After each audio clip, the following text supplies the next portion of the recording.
trust element with GEOs. The national standards of regulation are not all the same. The verification of GEOs in one country is not the same as the other, and you as a consumer are going to trust that what you're buying is verified. That's not really the case. Is that going to change? So that's not really the case. I think it is the case. I mean, a guarantee of origin is basically a certificate that says we have created a megawatt of renewable electricity, and the person who buys that takes that and then rips it up. And there you go, that's been bought, it's been used, done. And therefore you can account for every bit of every electron of renewable electricity that's been produced. It's a really lovely, neat accounting system. In terms of the trust around it, so the claims made by our members are all checked by CDP, and CDP are the Carbon Disclosure Project. They are the world experts in doing this, and we have very rigorous standards. So if we accept it, it's okay. So you're not trusting national governments to do this. This is an independent audit process. This is an independent process, yeah. Okay. Megan. Well, I wanted to come back to something that was said earlier, and that relates to the consumer's participation. I mean, consumers participate obviously because it's cheaper, it's more effective, it's more efficient, etc. But I think in this area, in the clean energy transition, there is also health, environmental, social responsibility, and I don't mean corporate social, but general social responsibility that everyone has. People want a planet we can live in the future. Many people have children, many people have prospects of having grandchildren, people like me. So, you know, we want to do things not just because it's cheaper, but also because it's good for all sorts of other things. So that's one element which I think we haven't mentioned, but that goes also with trust and making sure things work better. The other thing that I think is important in this context too is we always talk about the internal energy market, which of course is very important. But the energy union and the internal market for energy doesn't stop at our borders. You know, we already import a very large amount of our gas, as an example.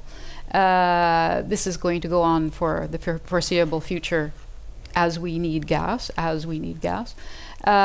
so we have to also think about what's going on beyond our borders, and importing electricity with a high renewable content in some countries may also be an interesting solution. And if we have the right internal market structure, which also helps with our external relations, is another element that's very important in the whole package, if you like, the whole. Pierre, just leading on from that, the capacity for storage, backup capacity as well, is still limited. Do you see disruptive technology changing that? Is there a smooth path of transition where that gradually becomes better? How do you envision it? I mean, this is the issue of flexibility. I mean, I'd like to broaden it from storage a little bit. What are the different sources for flexibility? First, it's an improved market design. Yeah, I mean, we touched upon that. You need to be able to essentially to trade your variable renewables as close to real time as possible over as broad a geographic area as possible. That is a huge source of flexibility. You need to invest in interconnections. There's the 15% interconnection target for 2030. It's not clear how that's going to be implemented, but the Commission is responsible for it, so that's good news. And then, of course, you have demand-side response, which should be encouraged under the clean energy package. We talked about the role of digitalization in this context, and then, of course, you've got variable generation, so hydro, you know, gas, for example, things like that. And then storage will have an increasingly important role. What I understand from our members is that they're starting to develop combined, you know, wind and storage solutions, etc. So the technology is there. The market signals are not quite there yet. So there is still some work to do in order to basically provide the right value for flexibility in the market in order to develop those business models going forward. But ultimately, when the technology develops, we're going to move towards technologies that also provide some seasonal storage, and that will be a game changer as well in that broader discussion on flexibility. Sam, this is really an innovation issue. Is the funding there to drive the innovation happen quickly enough? Is it dependent on national authorities, on European authorities, or is this something which again is going to be driven by a business model which sees the capacity to invest and see a quick return? So I think all players have a role, and our job as RE100 is to accelerate a change that is already inevitable. That change will happen. It's just how fast and whether it's soon enough to reach that 2 degree or 1.5 degree target. So where's the innovation going to come from? What's going to drive it? I think from our members' point of view, what's most important for them is that the current market barriers are removed. They want a clear, fair and transparent market where they can make long-term investments in renewables, and that's the most important thing, bottom line. Once that happens, well, even before it's happening, the amount of innovation that's happening is incredible. Not just the technological innovation, and we're seeing great advances in storage, in floating wind turbines, and all kinds of exciting things, demand-side management, etc. We're also seeing financial innovation, and we're seeing innovation in the way people are buying renewables. So Google, DSM, Philips, and AkzoNobel grouped together to effectively for a giant PPA, buying a commitment to buy the energy from an extremely large Dutch wind farm over, I think, a 10-year period. So, and we're going to see that growing. We're seeing an increasing number of banks joining us. And what's very interesting here in JP Morgan's speak at Climate Week New York, they didn't mention the environment once. They didn't need to. It's business sense. It's the innovative ways in which they're going to be buying renewables and actually investing in tangible renewables, and have been investing in tangible renewables, and working out new ways of financing that and making that happen. So I think that's where that really interesting activity is going to happen. Where it happens will depend on where the regulation allows it to happen. I think the US is a good example of this, where there's already competition between states. Obviously, not a lot's happening at federal level, but at state level. For example, Kentucky and North Carolina competing for data center and data center work, and it's all largely dependent on where they can get renewable electricity.